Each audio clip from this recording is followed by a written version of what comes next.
Gente, nós estamos mais uma vez aqui nesse passeio maravilhoso. Nós estamos aqui passeando na Rota 66. E eu estou trazendo esse convidado muito especial para que ele possa nos conduzir agora nesse tempo todo especial, né, na Rota 66. Esse convidado é um cara que faz parte da minha vida, né, porque ele é o que eu conheci como Felipe, depois o líder Felipe, depois pastor Felipe, hoje o bispo Felipe, né? E é uma pessoa que eu amo demais, né? Filho do bispo Cirino, tem um ministério maravilhoso aí em Curitiba, no Brasil, e já foi meu professor de inglês. Eu não sou um bom aluno, acabei tendo que parar, mas um grande professor de inglês, um cara assim, de um raciocínio, né, absurdo, já morou aqui nos Estados Unidos, enfim. É um grande prazer ter você aqui, Bispo Felipe, com a gente, tá bom? Prazer demais estar aqui junto, viu? Nesse projeto tão interessante aí que você formulou, teve essa ideia. Espero que dê para acrescentar, seja muito bem sucedido. Glória a Deus. E eu te dei essa tarefa de pegar um evangelho, que é o evangelho de Marcos, não é isso? Para que você possa nos conduzir. E eu tenho certeza que você vai trazer para a gente, de fato, um momento muito importante de crescimento, né? Por quê? Porque eu já conheço o teu ministério, sei que você é uma pessoa extremamente estudiosa. Toda vez que você vai dar um estudo bíblico, é sempre maravilhoso, todo mundo fala isso. Então, eu estou colocando bastante expectativa, porque eu sei que você pode suprir essa expectativa sim. Amém? Amém? E eu vou começar, é claro, já que o evangelho de Marcos, a minha primeira pergunta é: quem foi Marcos, né? Pois é, eu vou confessar para você que foi um desafio para mim.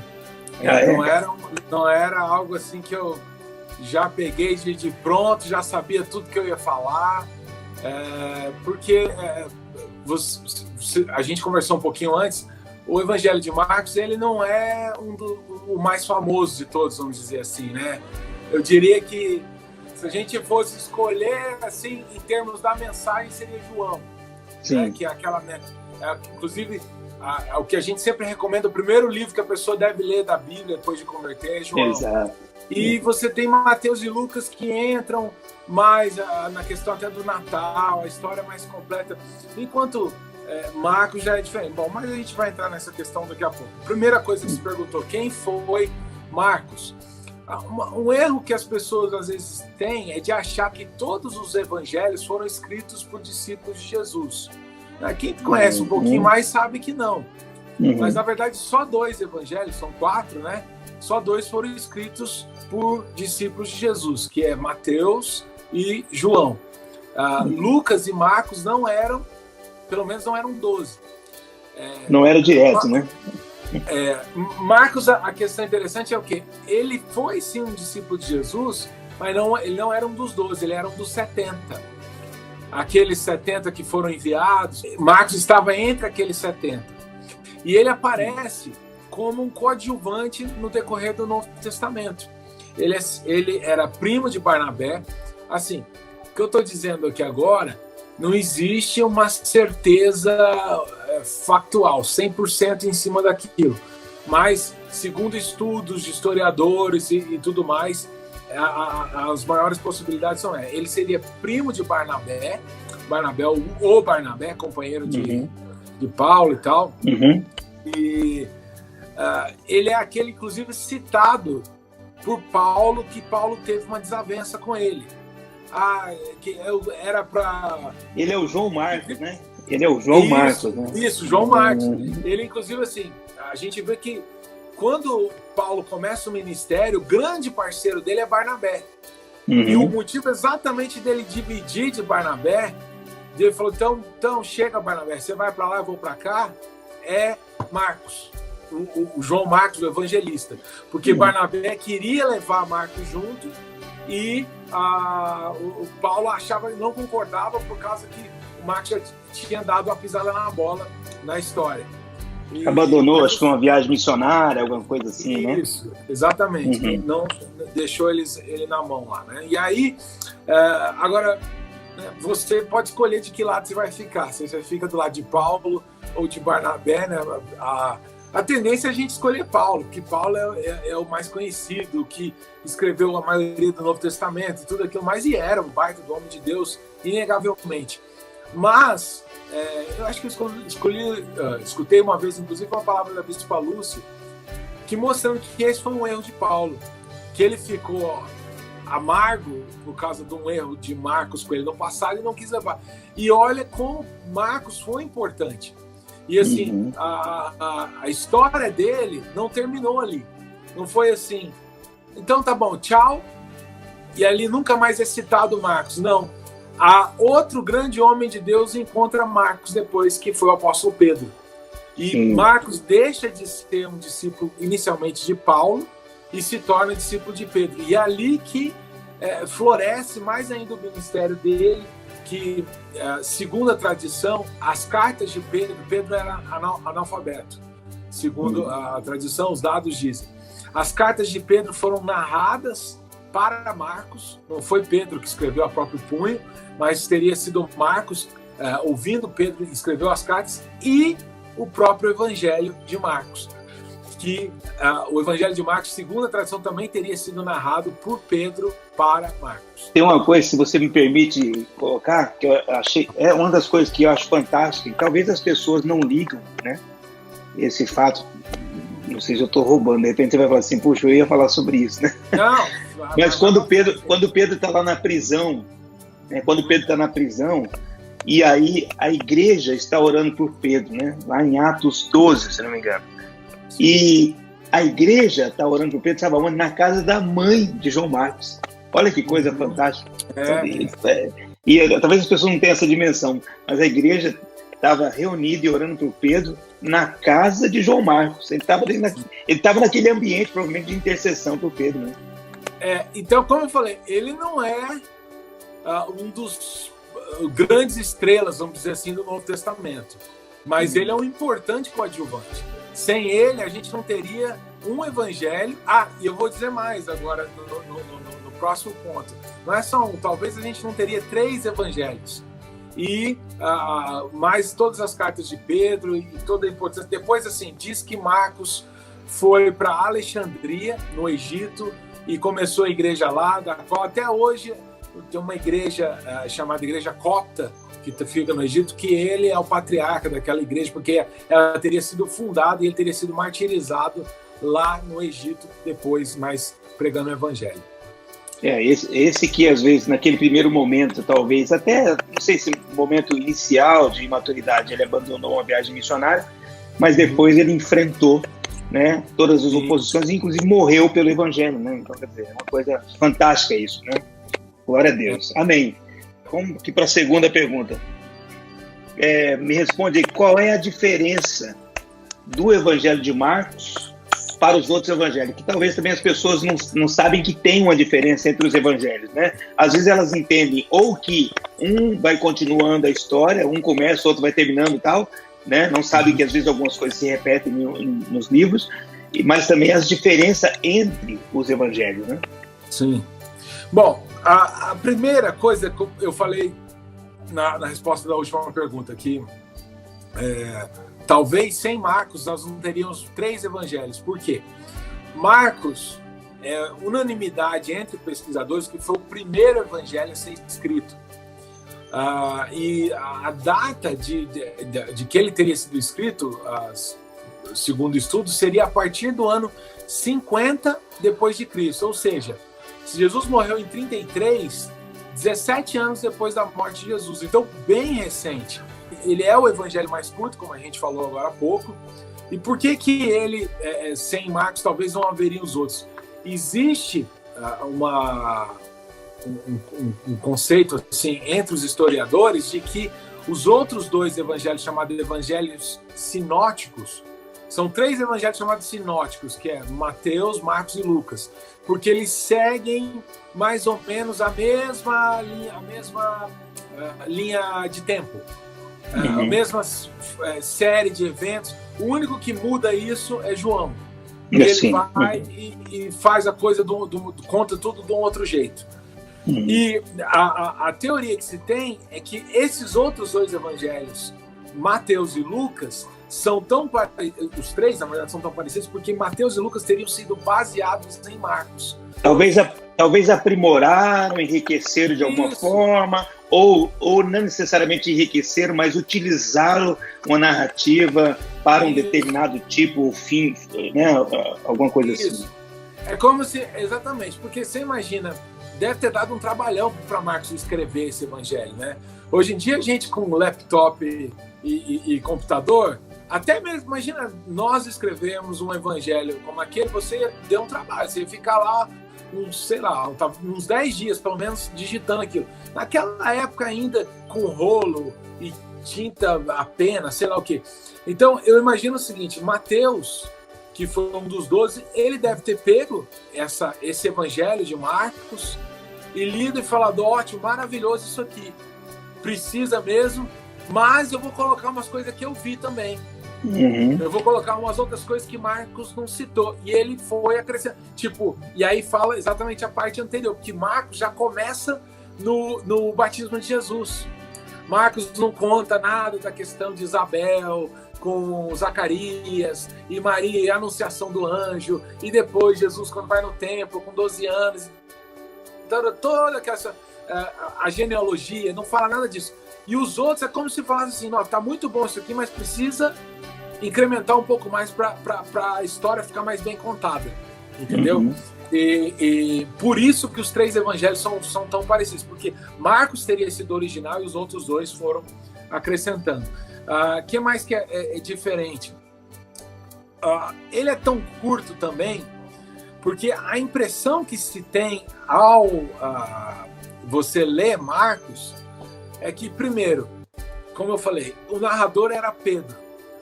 Pedro não era um cara que tinha sido estudado, que tinha lido obras e obras. Ele pegou e só falou, pá, foi assim, assim, assim, assim, assim, e Marcos foi transcrevendo.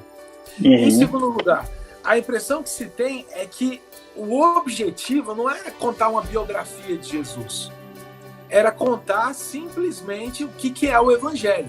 O Evangelho, que todo mundo sabe, no original a palavra quer dizer boa notícia, né? A boa notícia de qual? De que Jesus havia vindo e nos dado acesso de volta ao Pai.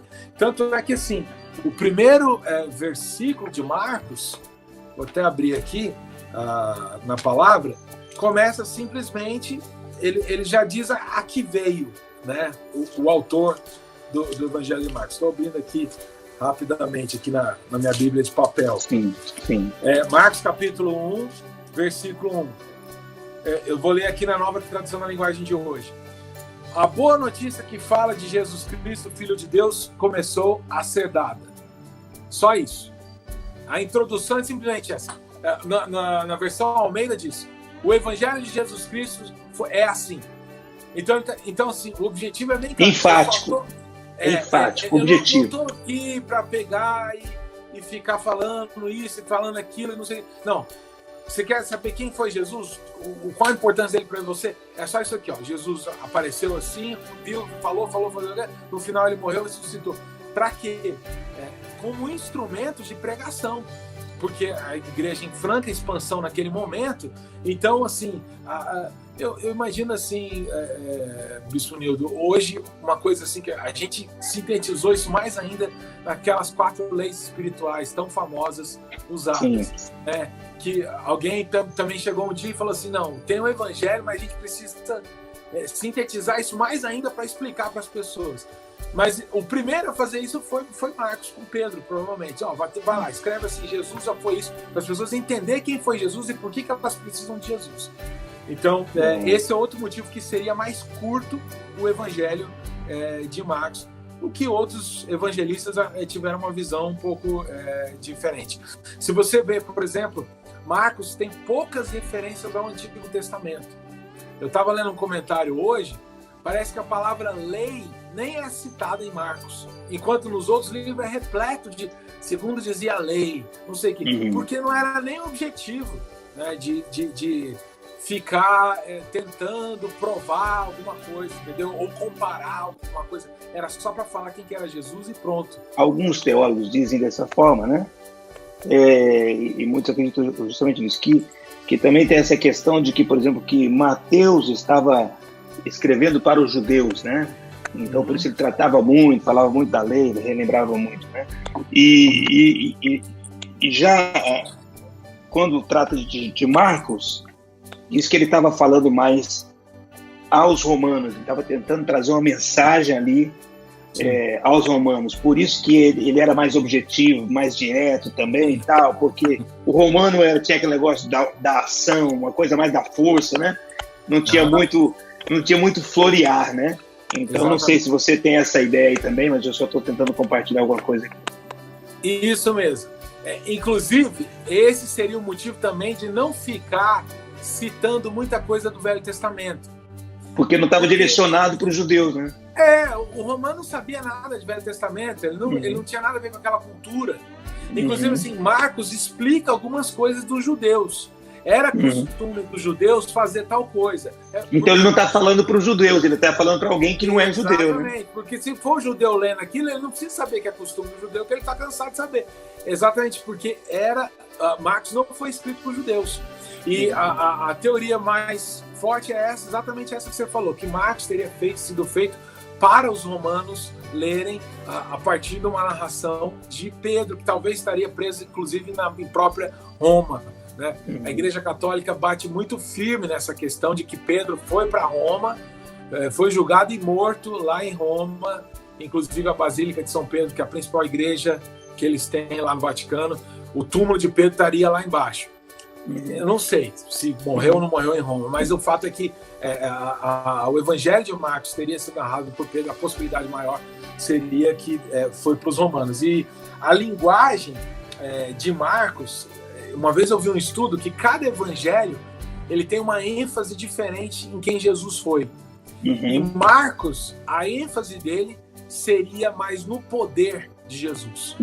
Jesus seria o Messias, um homem cheio de poder. Que faz milagre, por aí. Exatamente. Que ele chegava pro demônio, mandava sair, o demônio deu sair, ele mandava acontecer milagre, o milagre acontecia, ele venceu a morte. Por quê? Porque o romano ele respeitava. Se fosse uma narrativa americana, é como se como fosse João Marcos dizer assim: Jesus fez isso, and then, Jesus fez isso, and then, Jesus fez isso. Quer dizer, ele sempre tinha um e ia emendando aquilo que Jesus fazia. É isso mesmo. Exatamente. Eu acredito dessa forma mesmo. E aquele conceito de Paulo: fiz-me de tudo para com todos para ganhar algum. Então, falava aquilo que o romano queria ouvir. Exato. O Filho de Deus, quem que é? Um cara poderoso. Porque Roma é forte. Roma chega destroçando os inimigos, passando por cima. Então, o cara que eu vou seguir, ele tem que ser forte, ele tem que ser poderoso também. Então, ele tem uma ênfase mais forte nessa questão. Bispo, em primeiro lugar, eu acho que todo mundo está saboreando esse tempo, né? Está desfrutando desse tempo aqui precioso, dessa viagem que nós demos agora, né? No Evangelho de Marcos, né? Ou em parceria de Marcos com Pedro, mas que leva o nome de Marcos. Aliás, também uma coisa interessante, que na verdade os evangelhos, na verdade, nenhum deles levava o nome, se autoproclamava, né? Ou seja, Marcos não disse, é o evangelho que eu estou escrevendo, né? Mas se chegou à conclusão que era ele, né? Se chegou à conclusão que foi Mateus e tudo mais, né? Ao contrário de Paulo, que diz, né? Eu, Paulo, servo de Jesus, ele inicia as cartas falando, se citando, né? Mas eu tenho certeza que as pessoas receberam muito, muito, muito. Mas eu quero que elas recebam mais ainda. E eu vou fazer uma coisa agora aqui. Como eu te disse, eu combinei com você, eu vou abrir essa tela aqui, vou deixar você aqui, e você vai agora trazer essa mensagem ainda para que as pessoas que tiveram tanta curiosidade de aprender sobre o livro de Marcos recebam agora uma mensagem especial sobre esse livro. Pode ser? Amém. Vamos sim. Vamos lá, então. Eu vou sair um pouquinho de cena aqui, você vai trabalhar a mensagem, quando você disser o amém, eu volto aí, a gente vai finalizar, tá bom? Tá bom. Obrigado pela oportunidade, obrigado a todos vocês que estão assistindo aí. Quando o bispo me chamou, eu fui estudar o livro de Marcos, teve uma pergunta que foi: qual a diferença? E existem alguns poucos textos em Marcos que estão somente em Marcos. A maioria você encontra do que está escrito lá, você encontra nos outros. Eu falei assim, não, mas se nós vamos falar de Marcos, eu não vou pegar uma coisa que está escrito nos outros evangelhos, tem que ser algo que está só lá. E eu achei algo que, para mim, é um dos versículos, um dos textos mais fantásticos na Bíblia, que ele é tão amplo, a aplicação dele. E eu não sei quando que você está assistindo esse vídeo, mas a gente está gravando em meio ao nosso período de quarentena, 2020. E é um período em que a gente não tem certezas. É um período de muitas incertezas. E aqui no Brasil, mais ainda, não sei aonde você está assistindo isso, mas começou com a incerteza a questão do vírus. Será que a gente vai pegar? Será que a gente vai morrer? Depois veio a crise econômica. Será que vai ter comida? Será que o povo vai ter dinheiro? Será que vai quebrar todo mundo? Aí, aqui nós estamos ainda numa crise política, e na igreja ainda, agora a igreja sendo proibida de se reunir. Enfim, tem muitas incertezas. E Jesus, ele fala uma coisa fantástica aqui em Marcos sobre a questão de confiar em Deus. Eu quero ler esse trecho que está exclusivamente no livro de Marcos, que é no Evangelho de Marcos, que é Marcos, capítulo 4, versículo 26, que é a parábola da semente. Não é a do semeador e nem da semente mostarda, esse tem nos outros, é a da semente, que diz o seguinte: Jesus disse, o reino de Deus é como um homem que joga a semente na terra. Quer ele esteja acordado, quer esteja dormindo, ela brota e cresce, sem ele saber como isso acontece. É a própria terra que dá o seu fruto. Primeiro aparece a planta, depois a espiga, mais tarde os grãos que enchem a espiga.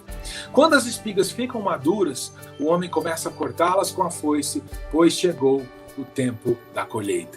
Meus irmãos, o que eu acho de fantástico nesse texto, que eu muitas vezes preguei já nas minhas palavras, nos meus sermãos, é como Deus fala assim, você tem que fazer o seu trabalho, mas uma hora você tem que simplesmente tirar a mão e deixar na minha mão. Deixar com que ou eu haja, ou o sistema que eu estabeleci para o universo haja. E confiar. Confiar que aquilo que você fez vai dar o resultado. No caso, a semente, ela expressa muito bem isso. Jesus usa muito o exemplo da semente, porque se você for pensar a respeito, apesar de ser algo feito pelo homem há milhares de anos, no cotidiano, comumente, o ato da semeadura é um ato de fé. O homem, ele tem um controle até certo ponto só. Ele vai lá, ele ara a terra, ele pode adubar, preparar, e aí ele lançou a semente. Lançou a semente, aí saiu da mão dele. Ele não tem uma manivela que ele vai girar e vai fazer aquela semente nascer mais rápido. Ele não tem, sei lá, qualquer processo que ele possa fazer para que ela vai nascer do jeito... Não, ele lançou, agora ele só tem uma coisa que ele pode fazer, esperar. E aí, nesse meio tempo, claro, o normal é a semente nascer, mas quem veio do campo sabe que muitas vezes vai acontecer coisas que vão impedir. Vai cair uma chuva torrencial que vai apodrecer a semente. Ou vai dar uma seca, que ela não vai fazer ela nascer. Ou ela vai nascer e vai vir uma geada e vai queimar a planta depois. Enfim, não está nas mãos do homem. E olha como é fantástico. Jesus fala, o reino de Deus é assim. A vida com Deus é assim. Reino fala de ser dominado por um rei. E é isso que quer dizer ter Jesus como Senhor da sua vida. Ele é meu rei, ele domina a minha vida. Se eu faço parte desse reino, eu tenho que entender o seguinte: eu vou fazer a minha parte, eu vou fazer tudo que está ao meu alcance, mas chega uma hora que não tem mais nada que eu possa fazer. Eu só tenho que confiar e saber que na hora certa, do jeito que Deus quer, aquela semente vai brotar. E como ele diz aqui, o reino de Deus é como um homem que joga semente na terra. Quer ele esteja acordado, quer ele esteja dormindo, ela brota e cresce. Aleluia. Não depende de nós. Eu não preciso estar acordado, não preciso estar dormindo, não preciso estar esforçando. Deus vai pegar a minha semente. E isso aí você pode entender o que você quiser que seja essa semente.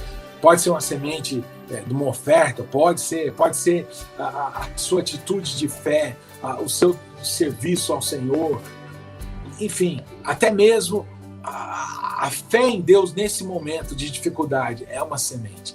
E você vai dormir, e não importa se você está acordado, dormindo, a semente vai brotar e vai crescer sem que você tenha que fazer nada a respeito. Não depende de você, e isso é maravilhoso. Sem ele saber como isso acontece. Você não sabe o que está acontecendo com aquela semente naquele momento. Se ela está botando para fora um raminho, um brotozinho ou não. É alheio ao teu controle. É a própria terra que dá o seu fruto, e aí o resultado. Primeiro aparece a planta, depois a espiga, e mais tarde os grãos que enchem a espiga. E quando as espigas ficam maduras, aí volta para nós. Né? Nós entregamos a mão do Senhor, ele vai fazer crescer, florescer, e aí vai chegar o momento, a colheita. Aí Deus vai e fala assim, pronto, agora vai colher. O homem começa a cortá-la com a foice, chegou o tempo da colheita. Amém? Eu quero deixar essa palavra, meu irmão, confia no Senhor. Não adianta você tentar ficar gritando, mandando a semente crescer. Não adianta você se desesperar. Faça a sua parte, deixa Deus fazer a dele. Ele cuida de nós. Ele tem o melhor para nós. A Bíblia é repleta de promessas do Senhor dizendo isso. O quanto Ele nos ama, o quanto Ele tem o bem para nós, o quanto Ele vai dar ao seu tempo o melhor para nós. Às vezes a semente não frutifica, não brota na hora que a gente quer, mas Deus tem o melhor momento para que ela brote, e ela vai brotar. Amém? Então eu quero terminar deixando essa reflexão. Pare para pensar. Qual é a semente que você tem entregado na mão do Senhor? Será que você tem entregado na semente? Será que você tem depositado a tua confiança em Deus, abrindo mão do controle e dizendo, Deus está aqui, de agora em diante eu não tenho mais nada que eu possa fazer, é o Senhor quem faz. E se você não tem feito isso, faça. Qual semente que Deus quer de você? A sua fé. Em tantas as maneiras que a gente pode demonstrar a nossa fé. E confia nele. No tempo certo, vai voltar, vai dar o resultado que você precisa, que você está esperando. E aí vai para a colheita, né? Como tem outros textos na Bíblia que dizem, aquele que vai chorando e semeando voltará com alegria colhendo. Essa mensagem que você trouxe aí, ela é exclusiva de Marcos, é isso? Esse Só texto? Marcos tem essa parábola. Uau, que maravilha. Não é como eu falei, não é da semeadura, sim, não é sim, do semeador e nem sim. da semente de mostarda. É sim. só essa, a semente. Maravilha. Está exclusiva no Evangelho de Marcos. Amém, maravilha. Isso, eu vou pedir para você fazer uma oração por cada pessoa que está agora assistindo, não importa se é 2020, 2030, 2025, não importa o ano, mas importa que elas estejam agora conectadas, né, com essa unção, conectadas com essa palavra, amém? E que você possa fazer uma oração trazendo sobre elas a bênção de Deus, e, enfim, a oração que você quiser fazer, se seja uma oração de entrega, como você achar melhor, tá bom? Amém. Amém, Senhor, nós primeiramente te agradecemos pelo teu evangelho relegado a nós, tanto de Marcos quanto os outros, simplesmente essa história, essa notícia maravilhosa, que somos aceitos pelo Senhor, pela obra do nosso Senhor e Salvador Jesus Cristo. Te louvamos, Senhor Jesus, por tudo aquilo que o Senhor deixou de sabedoria para nós, para que nós venhamos te imitar, ter um padrão de como agradar o Pai, viver a vida da melhor maneira. E também te louvamos pela tua morte, pelo teu sacrifício, pelo perdão dos nossos pecados e tudo aquilo que os evangelhos contam a respeito de ti. E todo irmão, Pai, que nesse momento também está conosco, o Senhor venha estar fazendo com que a sua fé seja renovada, a sua convicção de que é o Senhor quem dirige a semente, que é o Senhor quem dirige as nossas vidas e que haverá a colheita no tempo certo. O Senhor venha estar trazendo a paz, a fé, a confiança, e que em nome de Jesus toda a colheita também sendo aguardada, o Senhor vem estar liberando sobre nós, sobre a vida de cada pessoa junto conosco, em nome de Jesus. Amém. Amém. Amém. Bispo, muito obrigado. Deus te abençoe muito. Um abração na Bispo Elisane, nas crianças. Amo vocês. E foi preciosíssimo esse passeio que nós demos hoje na Rota 66. Tá bom? Tá bom. Muito obrigado também. Valeu, Bispo. Aquele abraço. Deus te abençoe. Amém.